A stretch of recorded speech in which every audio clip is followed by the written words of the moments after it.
Hey guys what's up, this is your very own Gaurav Yadav. यार ये style जो है ना यार काफ़ी पुराना हो गया मेरे को लग रहा है। मतलब काफ़ी फॉर्मल हो गया मेरे मेरे हिसाब से, क्योंकि यार ये आप हर जगह सुनते होगे यूट्यूब पे। तो मैं ना अगले वीडियो से जो है मैं एक नया, जिसे कहते हैं कुछ वेलकमिंग स्टाइल मैं प्लान कर रहा हूँ। अगर अच्छा जाता है तो मैं उसी से वेलकम करूँगा। देखते हैं लोगों को पसंद आता है कि नहीं, कमेंट में बता देना। सेगमेंट वन में मैं दो चीज़ें कवर करने वाला हूँ, जिसमें से पहली है BMI। अब BMI आप लोग कैसे निकालोगे? या तो मेरी वीडियो के थ्रू, या तो फिर गूगल पे कैलकुलेटर मिल जाएगा आप लोगों को। गूगल पे जाओ, डालो BMI कैलकुलेटर, उस पर आपको जो है डिटेल्स मांगेगा, वो हाइट, वेट, आपका एक्टिविटी लेवल। वो कैलोरीज आई 500 के सरप्लस पे गए। वेट गेन का सिंपल सा फंडा है, वेट गेन तो सरप्लस, वेट लॉस डेफिसिट। आपने वेट गेन की कैलोरीज ले ली, फॉर एग्जांपल 3000 है तो 500 के सरप्लस पे गया पहले मैं बिगनिंग में। अभी अगर जो इंटरमीडिएट जिन्हें 6 महीने 1 साल हो चुके हैं, वो थोड़ा ऊपर का सरप्लस ले सकते हैं। जैसे कि मैं खुद अभी 1000 के सरप्लस पे चल रहा हूँ, जो कि मुझे अच्छे के रिजल्ट दे रहा है। ये थी BMI की डाइट। इससे क्या आपकी कैलोरीज आ गई। अब आपको एक पॉइंट मिल गया कि अब आपको इसको डिवाइड करना है, उस हिसाब से आपको खाना लाना है, जो कि मुझे कंक्लूड करेगा मेरे दूसरे पॉइंट पे। पहला पॉइंट ये है कि वो कैलोरीज आपने फॉर एग्जांपल 3500 है, 3500 को डिवाइड बाय आपको जितनी मील्स लेनी है। एक डाइटिशियन 6 मील लिखता है, आप 6 ही लो, मिनिमम 5 तो लो ही लो, और अच्छे इंटरवल पे 2-2 घंटे, 1-1 घंटे के इंटरवल पे आप ले लो। 1 घंटा तो नहीं, 2 घंटा बेटर रहेगा अच्छी अब्जॉर्प्शन के लिए। फिर वही होगा कि आप ईटिंग मशीन बन रहे हो, वो नहीं करना हमें। 2 घंटे के आपने इंटरवल पे अपने खाने को डिवाइड किया, पहला। दूसरा, अब आपके पास एक प्लॉट हो गया है, पहला पॉइंट। दूसरा पॉइंट आता है हमारा ग्रॉसरी शॉपिंग का। ग्रॉसरी शॉपिंग आपको खुद करनी पड़ेगी जाके। 3 हफ्ते या तो 4, मैं तो कह रहा हूँ 1 महीने का स्टॉक आप लाके घर में भर दो। बट जो चीज़ें रेगुलर हैं, जैसे ब्रेड, दूध, चिकन, अंडे, जो कि डेली बेसिस पे यूज़ होते हैं, वो आपको रेगुलर जाके लेने पड़ेंगे। इतना तो सब लोग बाहर निकल ही रहे हैं। ग्रॉसरी इन द सेंस जो मोटा मोटा सामान है, दाल, चावल, ओट्स, ड्राई फ्रूट्स और भी बतेरी चीज़ें हैं, वो मैं आप ऑलिव ऑयल, हाँ, घी, ये सब जो है आप लोगों को स्टॉकअप करना है, ताकि आपके पास कोई बहाना ना रहे डाइवर्ट होने का कि कि मेरे पास आज खाने के लिए अवेलेबल नहीं था तो मैंने खाया नहीं, मील नहीं बनाई। ये सब नहीं चलेगा। अगर वेट गेन करना है तो सीरियस होना पड़ेगा। तो जो दूसरा पॉइंट है वो यहाँ पे कंक्लूड हो रहा है कि आप लोगों को जो है सारा सामान अवेलेबल रखना है, सेटअप बनाना पड़ेगा कि गेन करना है। तो आप लोगों को जो है सारा सामान ला के भरना पड़ेगा घर में। उसके बाद हमारा जो है सेगमेंट 2 में मैं कवर करूँगा डाइट की चीज़ें, कि डाइट में क्या क्या कंक्लूड करना है। तो आई होप सेगमेंट 1 में सब कुछ कवर हो गया हो। लेकिन एक चीज़ और रह रही है, जो भी है जिम की मेंबरशिप। अब आप लोग जानते हो अनलॉक में जिम्स खुल चुके हैं। अब जिम जाएँ कि ना जाएँ, ये सवाल काफ़ी उठ रहा है। मैं पर्सनली तो जा ही रहा हूँ, क्योंकि मेरे को जो है 3 महीने के अंदर ट्रांसफॉर्म करना है, मेरे को वेट बढ़ाना है, मोर मसल मास पैक करने की सोच रहा हूँ। अब आप लोगों के लिए जो मैं टिप देना चाहूँगा जिम की, वो है कि एक कोई अच्छा जिम ढूंढो, पहला। दूसरा, ऐसा जिम जिसमें सारी गाइडलाइंस फॉलो हो रही हों, सोशल डिस्टेंसिंग, कितने बंदे हैं, मेंबर्स कितने हैं जिम में, और किसी को कोई मतलब बीमारी तो नहीं है, कोई कफ कर रहा है तो ये सब चीज़ें देखनी है। और अपना सैनिटाइज़र, अपनी टॉवल खुद लेके जानी है। ये सब चीज़ें मैं तो फॉलो कर रहा हूँ, मास्क लगा के एंट्री ले रहा हूँ, बट मास्क लगा के वर्कआउट पॉसिबल नहीं हो रहा है। तो मैं मेक श्योर कर रहा हूँ कि मैं किसी के इर्द गिर्द ना घूमूँ, जहाँ से वर्कआउट कर रहा हूँ वहाँ से उस स्टेशन को साफ़ करके निकलूँ। तो ये सब चीज़ें जिम लगाने की मैं कह क्यों रहा हूँ, क्योंकि जब पैसे चले जाते हैं तो एक माइंड सेट बन जाता है, यार अब तो पैसे भी दे दिए, अब जाके कर ही लेते हैं जैसे ना तैसे। तो लेकिन कुछ ढीठ होते हैं जो पैसे देने के बावजूद नहीं जाते, उनको मैं कवर ही नहीं कर रहा। तो जिम की मेंबरशिप लगाओ, सेटअप बनाओ और अपनी कैलोरीज निकालो। पहला स्टेप आपने पार कर लिया। सेगमेंट 2 में मिलता हूँ, तब तक के लिए जो है आप लोग क्या करो, वीडियो ही देखो। तो अब सेगमेंट 2 की बारी है। सेगमेंट 2 में मैं डाइट से रिलेटेड चीज़ें कवर करने वाला हूँ। डाइट में जो सबसे पहली चीज़ गेनिंग के लिए जो मैं टिप आप लोगों को बताऊँगा, वो है कॉम्प्लेक्स कार्बोहाइड्रेट्स। कॉम्प्लेक्स कार्बोहाइड्रेट क्यों बोल रहा हूँ, क्योंकि ये जो कार्ब्स का सोर्स है, काफ़ी स्लो डाइजेस्टिंग होता है। कॉम्प्लेक्स कार्ब्स क्या होते हैं? कॉम्प्लेक्स कार्ब वो होते हैं जो आपकी बॉडी में जो है स्लोली डाइजेस्ट होते हैं, आपको एनर्जी देते हैं, रादर देन जो सिंपल कार्ब्स आपको कंजर्व होकर फैट देते हैं, ये वो नहीं है। कॉम्प्लेक्स कार्ब का एक एग्जाम्पल दूँ आप लोगों को, तो ब्राउन राइस, ओट्स, बनाना, वो भी जो ग्रीनिश येलो वाला बनाना होता है, जो वो एकदम ब्लैक हो जाता है, वो थोड़ा सा जो है शुगरी हो जाता है ज़्यादा। तो जो ग्रीनिश येलो वाला बनाना है वो कॉम्प्लेक्स कार्ब्स है। और फ्रूट्स, दलिया कह सकते हैं एक टाइम के लिए, जो जौ की दलिया आती है वो सब, और स्वीट पोटैटो जो ब्राउन वाला पोटैटो होता है, एक तो दूसरा है सिंपल कार्ब्स वाला, एक दूसरा है स्वीट पोटैटो, तो वो कॉम्प्लेक्स कार्ब्स की चीज़ें हैं। तो अब ये खाने के लिए मैं क्यों कह रहा हूँ, क्योंकि ये जो है आप लोगों को एनर्जी देंगे, जो एक्स्ट्रा एनर्जी कंजर्व होगी वो आपको फुल रखेगी, ताकि आप पम्प्ड दिखें थोड़े से। क्योंकि एथलीट्स को भी अगर आपने देखा हो कंपटीशन के बाद वो तुरंत कार्ब्स खाते तो वो अचानक से ही मतलब उनका साइज़ अचानक से इंक्रीज़ होता है, काफ़ी फुल दिखते हैं वो। तो कार्ब्स का ये रोल होता है, रादर देन प्रोटीन के पीछे भागने से अच्छा है। प्रोटीन का अगर मैं आपको रोल बताऊँ, प्रोटीन की सोर्सेज भी बता देता हूँ पहले। Chicken breast lean protein, eggs, milk, vegetarian में प्रोटीन में पनीर है, सोया, टोफू। तो प्रोटीन का रोल क्या है, प्रोटीन जो है आपकी मसल रिकवरी करेगा, जो टिश्यू फटा है एक्सरसाइज करने के बाद उसको रिपेयर करेगा, उसको शार्पन करेगा, उसको ग्रो नहीं करने वाला। ग्रो मतलब एक हद तक करेगा, बट जो कार्ब्स आपका रोल प्ले करने वाले हैं आपकी डाइट में, वो प्रोटीन नहीं करने वाला। तो आपको दोनों चीज़ें पैरेलली लेके चलनी है। तो कॉम्प्लेक्स कार्ब्स हो गए, प्रोटीन हो गए, और एक मेजर रोल भी फैट प्ले करते हैं। हेल्दी फैट्स, एक बैड फैट है, एक गुड फैट है। गुड फैट में कौन सी सोर्सेज हैं? एग योग, वो भी एक हद तक 2 से 3 एग योग ज़्यादा अच्छे हुए, जो कि आपके हार्ट का गुड कोलेस्ट्रॉल बढ़ाएंगे। ड्राई फ्रूट्स आप ले सकते हो, वॉलनट्स, आलमंड, कैश्यू, और वो भी कैश्यू भी थोड़े कम अमाउंट में, क्योंकि वो थोड़ा ज़्यादा है। अगर बेसिकली आपको बताऊं, किसी भी चीज़ में अच्छा फैट ढूंढना है तो उसकी जो न्यूट्रिशनल इन्फॉर्मेशन में अनसैचुरेटेड फैट और मोनो अनसैचुरेटेड फैट्स होंगे, वो सारी चीज़ें अच्छी फैट्स में गिनी जाती हैं। तो जो बटर है, एक सोर्स बटर भी है, लेकिन बटर में आप एक हद तक लें, अगर उसे 1 स्पून या 2 स्पून, तो वो उतना नुकसान नहीं करने वाला। बटर भी आप खा सकते हो, चीज़ भी खा सकते हो। गेनिंग के टाइम पे तो आप मतलब फैट थोड़े ऊपर ही रखो, तो वो आपको जो एक हेल्दी इफेक्ट देंगे शरीर में, राउंडनेस के लिए काफ़ी फैट में रिकमेंड करता हूँ। और फैट में जो सबसे मेजर सोर्स है पीनट बटर, उसको मैं कैसे भूल सकता हूँ। Peanut butter is the one of the best source जो आप ले सकते हो फैट के लिए, अगर आपको गेनिंग करनी है। गेनिंग के वक्त एक मेजर चीज़ और आती है, जिसको मैं कहता हूँ पानी। बॉडी में वाटर वेट भी ज़्यादा होता है, मतलब आपकी मसल में जो 75% है वो वाटर ही है। तो पानी की कंजम्पशन भी आपको हाई रखनी है, स्पेशली गर्मियों में। 5 से 6 लीटर का कॉन्सेप्ट मैं नहीं समझता। जितनी आपकी बॉडी पानी मांग रही है उतना पानी आप पियो। जब आपको प्यास लगे तब आप पानी पियो। मैंने आज तक कभी मेजर तो किया नहीं 5 से 6 लीटर, बट रिकमेंडेशन यही होती है कि आप 5 से 6 लीटर पिएँ।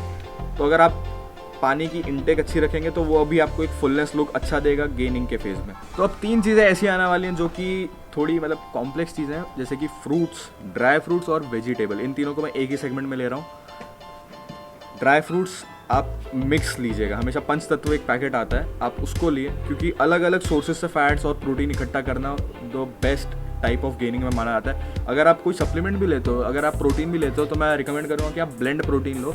मैंने तो बजट के इशू की वजह से जो है वे कॉन्सेंट्रेट ही लिया हमेशा, लेकिन अगर आपके पास बजट अच्छा है, अगर आपको सप्लीमेंट पे जाना है, मैं अभी भी रिकमेंड नहीं करूँगा सप्लीमेंट के लिए बिगिनिंग में।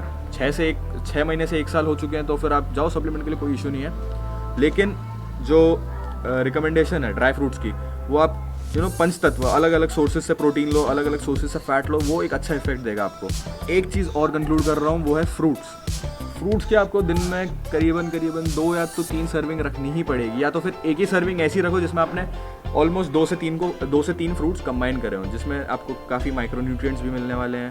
और फ्रूट्स अच्छी शुगर मानी जाती है, नेचुरल शुगर, रादर देन आप चीनी जो चाय वगैरह में डालते हो, वो शुगर आप अवॉइड ही करें तो बेटर रहेगा। स्किन क्वालिटी के लिए काफ़ी मैटर करता है वो। अब जो तीसरी चीज़ है वो है वेजिटेबल्स क्या रोल प्ले करने वाली हैं। जो रॉ वेजिटेबल्स है, जैसे कि सैलड में आपने देखा होगा ढाबों पे भी मिलती हैं हमें, प्याज, टमाटर, वो इसलिए मिलती हैं क्योंकि आपका डाइजेशन खाने से पहले अच्छा हो जाए।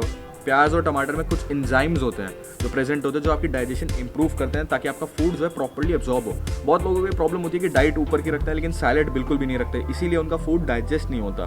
तो आपको सैलेड भी ऐड करना है, वेजिटेबल्स ऐड करना है, फाइबर बॉडी में जाएंगे, अलग अलग न्यूट्रिएंट्स जाएंगे, तो वो ऑब्वियसली आपकी बॉडी ग्रो अधिक अच्छे लेवल पे करने वाली है।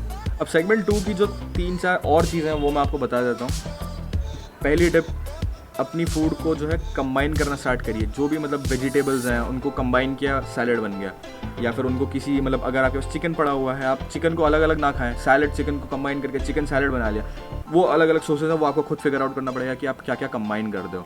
और दूसरा जो चीज़ है कि पैकेज्ड फूड जो बाहर से मिल रहा है उसको अवॉइड करें, क्योंकि उसमें आपको नहीं पता कि मतलब क्या क्या चीज़ें प्रोसेस होकर डली हुई हैं, शुगर इतनी मतलब काफ़ी अजीब चीज़ें डली हुई हैं वो, जो कि आपकी बॉडी के लिए अच्छी नहीं है। तो जितना हो सके आप घर पे कुक करो, घर पे लाके कुक करो। हाँ, कभी कभार ऐसे सर्कमस्टेंसेस हो जाते हैं कि आपको बाहर खाना पड़ता है पैकेज, तो थोड़ा कम कर दो। अब गेनिंग में लोग पूछते हैं कि एक एनर्जी ड्रिंक लेनी चाहिए कि नहीं लेनी चाहिए। एनर्जी ड्रिंक आप ले सकते हो एक हद तक, मैंने ली है बट मेरे को उतना असर पड़ता नहीं है एनर्जी ड्रिंक से। आपकी मर्जी, ऑप्शनल है, ले सकते हो, नहीं लेना आपकी मर्जी। और सबसे इंपॉर्टेंट चीज़, चीट डे मनाना स्टार्ट कर दो, क्योंकि लोग देखता हूँ मैं काफ़ी स्ट्रिक्ट डाइटिंग में चले जाते हैं, उसके बाद उनकी बॉडी स्टार्व करती है और एक ही बार वो लोग जो है चीट करते हैं, उसके बाद उनकी बॉडी बहुत बेकार शेप में आ जाती है। हर 2 हफ्ते, 1 हफ्ते के अंदर आप चीट डे लो। बिगनर हो तो 1 हफ्ते के अंदर आप एक चीट डे लो आफ्टर लेग वर्कआउट, क्योंकि वो ज़्यादा अच्छा इंपैक्ट देगा। चीट डे का रोल क्या है कि जो बॉडी में स्टार्वेशन हो रही है वो उसको खत्म कर देगा। चीट डे भी ये नहीं कि आप पूरे पूरे दिन मतलब जंक खा रहे हो, चीट मील लो, या फिर हफ्ते में 2 बार ले सकते हो एक चीट मील।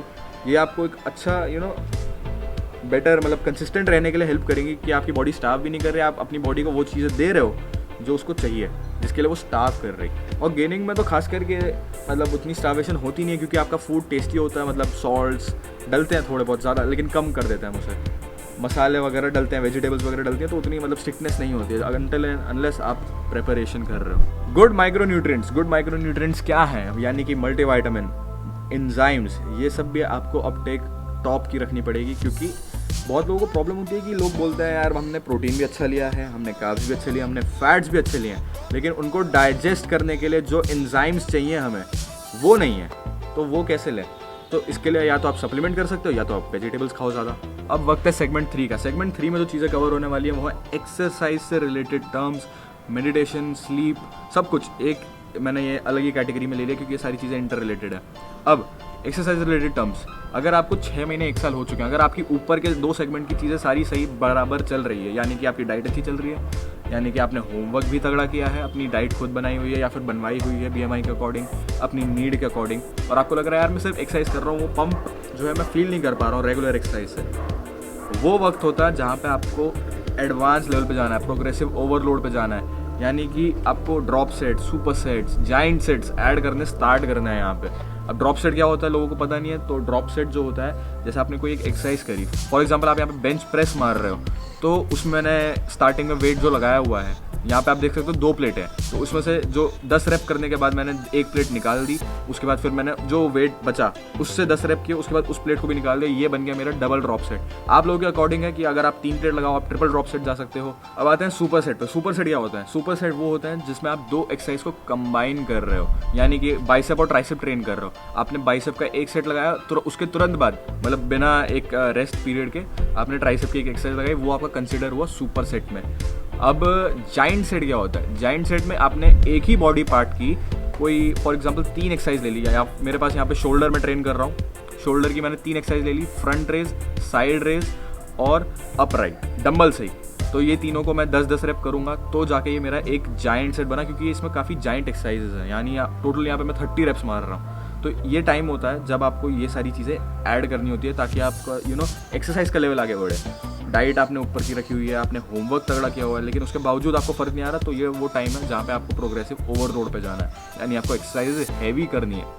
एक फैक्टर ये भी है कि आपको हैवी उठाना स्टार्ट कर देना चाहिए वेट गेनिंग में, क्योंकि जितना मसल टिश्यू फटेगा उतना ही रिपेयर होगा, जितना लोड पड़ेगा उससे ज़्यादा मतलब ग्रो होगा। ये एक मैं मानता हूँ, क्योंकि मेरे को हैवी जब मैं उठाता हूँ तभी मेरे को लगता है कि मैं गेन कर रहा हूँ। दूसरी चीज़ ये है कि वर्कआउट कितने टाइम करें गेनिंग फेज में। मैं जितने टाइम कर रहा हूँ, मैं तो 6 टाइम्स अ वीक कर रहा हूँ, आप मिनिमम कम से कम 5 टाइम्स वीक करिए, क्योंकि रेस्ट भी इंपॉर्टेंट है। आप 6 टाइम करें, 6 टाइम में मेरे हिसाब से आप सिंगल बॉडी पार्ट के हिसाब से करें तो 6 के 6 बॉडी पार्ट्स आप ट्रेन कर सकते हैं, या फिर अगर आप 5 टाइम कर रहे हैं तो आपको मेरे ख्याल से थोड़ा बहुत जो है सुपर सेट्स में लेने पड़ेंगे, तो फिर 2 बॉडी पार्ट एक दिन में ट्रेन करना पड़ेगा। लिफ्ट हैवी मैं कंक्लूड कर चुका हूँ। ऊपर ही लिफ्ट हैवी करने से वही है जो अगर आप जितना मसल पे लोड पड़ेगा उतना वो रिपेयर हो, जितना टूटेगा उतना रिपेयर होगा, उस न्यूट्रिशन से रिपेयर होने वाला है। तो आपको जो है वर्कआउट भी हैवी करना पड़ेगा। अगर आपको जो लग रहा है कि मेरी ऊपर की 2 चीज़ें सही हैं, यानी प्रोटीन और होमवर्क अपना अच्छा किया हुआ है, उसके बावजूद फ़र्क नहीं आ रहा है, तो आपको वर्कआउट तगड़ा करना पड़ेगा, एडवांस लेवल पे जाना पड़ेगा। यहाँ पे 2 चीज़ें आती हैं इसी सेगमेंट में, काफ़ी ऑफ द टॉपिक रिलेटेड चीज़ें हैं, मेडिटेशन और स्लीप। स्लीप तो सबको ही पता है कि हमें 7 घंटे और 8 घंटे आइडियल स्लीप है। मैं खुद 5 से 6 घंटे की स्लीप लेता हूँ। स्लीप में क्या है, रिकवरी हमारी प्रोसेस स्टार्ट हो जाता है, और स्लीप करते हुए हम जो है रेस्ट मिलती है मसल को। That is the time when the muscle grow. जब आप रेस्ट दे रहे हो अपनी बॉडी को, एक अच्छी नींद, गुड क्वालिटी स्लीप दे रहे हो। अब गुड क्वालिटी स्लीप के लिए क्या ज़रूरी फैक्टर है? पहला, सोने से आधा एक घंटे पहले अपना फ़ोन छोड़ दो, क्योंकि क्या है ना कि वो रेज़, फ़ोन की रेज़ ना, मेरे को ऐसा लगता है पर्सनली, ये मैं एक पर्सनल चीज़ शेयर कर रहा हूँ कि जो फ़ोन की रेज़ है ना वो मतलब काफ़ी इफ़ेक्ट करती हैं। अभी इन दिनों तो मैं नहीं कर पा रहा हूँ ये, क्योंकि थोड़ा सोशल होना ज़रूरी है, लेकिन मैं हमेशा ये ट्राई करता हूँ कि मैं सोने से एक आधा घंटा पहले इस चीज़ को छोड़ दूँ, फ़ोन को छोड़ दूँ, साइड रखूँ और बस केयर फ्री होकर सो जाऊँ। किसी चीज़ पे ध्यान नहीं, अलार्म लगा के सो गया मैं, उसके बाद सुबह उठा, सुबह उठने के बावजूद 1 घंटे तक फ़ोन को हाथ नहीं लगाया, बस मतलब अपने साथ बैठा। और जब वो सुबह उठने के बाद वाला टाइम है, डिपेंड करता है आप कितने भी बजे उठो, उसके बाद वाला जो टाइम है तुरंत फ़ोन ना उठाओ। वहाँ पे गेम आती है मेडिटेशन। वहाँ पे जब आप मेडिटेशन करोगे ना, आपकी एक अलग ही मेंटल पावर जो है स्ट्रांग होगी। हमें फिजिकली स्ट्रांग नहीं होना है सिर्फ, हमें फिजिकली और मेंटली दोनों ट्रेन करना है। फिजिकली स्ट्रांग होकर क्या करोगे, जब आप यहाँ से ठीक नहीं हो, जब यहाँ से आप मतलब अनस्टेबल हो कि आपको पता ही नहीं है कि आप क्या कर रहे हो, आपने सिर्फ बॉडी बना रखी है, वो चीज़ नहीं करनी है हमें। तो यहाँ से ट्रेन करना भी बहुत ज़रूरी है, क्योंकि हमें एक बाहर की दुनिया में भी जीना है, बाहर के लोगों के हिसाब से, सिर्फ जिम ही नहीं जाना है, हमें बाहर की चीज़ें भी डील करनी है, हमें बाहर की चीज़ों के बारे में भी पता होना ज़रूरी है कि बाहर क्या चल रहा है। तो आपको सब चीज़ों का बैलेंस करना है। अनलेस एंड अनटिल आप कंपीट कर रहे हो तो ऑब्वियसली आपका डेडिकेशन पूरा जिम की तरफ होगा, बट मैं एक व्यूअर के हिसाब से, एक पूरी जनता के हिसाब से बात कर रहा हूँ। तो मेडिटेशन इसलिए इम्पॉर्टेंट है कि एक तो इनर पीस मिलेगी आपको, जो भी पूरे दिन में आपके साथ कोई भी मतलब गलत चीज़ें हुई हैं, आपको फिगर आउट करने का टाइम मिलेगा कि यार अब मैं क्या करूँ। कोई भी प्रॉब्लम बड़ी नहीं होती, उस टाइम पे लगती है कि वो प्रॉब्लम बड़ी है, लेकिन मेडिटेशन से आपको उसका ना सॉल्यूशन मिल जाएगा, क्योंकि सॉल्यूशन आपके अंदर खुद है। मेडिटेशन से आप जो है अपने आप से बात करने वाले हो, अपने साथ टाइम स्पेंड करोगे, वो बेटर रहेगा रादर देन आप 10 जगह उसका जवाब ढूंढो। अपने साथ बैठो, उस चीज़ का जवाब ढूंढो, आप एक नेक्स्ट स्टेप पे पहुंच जाओगे। मैं मेडिटेशन खास करके ना मैं रिकमेंड करूँगा कि आप लोग स्टार्ट कर दो, अलग ही एनर्जी है। फोटोग्राफ्स भी एक पॉइंट है सेगमेंट 3 का ही। आपको फोटोग्राफ्स भी कॉन्स्टेंटली खींचनी चाहिए, मतलब सोशल मीडिया पे पोस्ट करने के लिए नहीं, अपने रिजल्ट मेजर करने के लिए कि आपने कितने टाइम में कितना चेंज किया है। वो बहुत इंपॉर्टेंट है। अगर आपको चेंज पता चलता रहेगा तो आप कंसिस्टेंट बने रहोगे। ये भी एक फैक्टर है कंसिस्टेंट बने रहने का। तो फोटोग्राफ्स भी खींचते रहिए, मेजर करिए अपने रिजल्ट, उसके बाद उसके अकॉर्डिंग काम करिए, मतलब उसके अकॉर्डिंग आपको अपनी डाइट प्लान करनी है। अगर आपको लग रहा है कि हाँ इतना चेंज हो चुका है, अब मेरे को इस चेंज से आगे वाले चेंज पे जाना है, तो वहाँ पे आपका नया प्लानिंग, नया शेड्यूल, नया रूटीन, नई डाइट, ये सारी चीज़ें कंक्लूड होंगी। आई होप आप लोगों को वीडियो पसंद आई हो। तीनों सेगमेंट मैंने कवर कर दिया। अगर कोई एक भी चीज़ रह गई हो कमेंट में बता देना मुझे। वीडियो पसंद आई तो लाइक, शेयर, सब्सक्राइब, कमेंट जो करना है कर दो। तब तक के लिए अगली वीडियो में मिलता हूँ। अगली video by the way weight loss के ऊपर रहने वाली है, मतलब जैसी टिप्स मैंने इसमें दी हैं उसमें भी ऐसी सेगमेंट बना के मैं तीनों टिप्स में, मतलब तीनों सेगमेंट में मैं आपको टिप्स दूंगा उस वेट लॉस से रिलेटेड। तब तक के लिए जो करना है करो।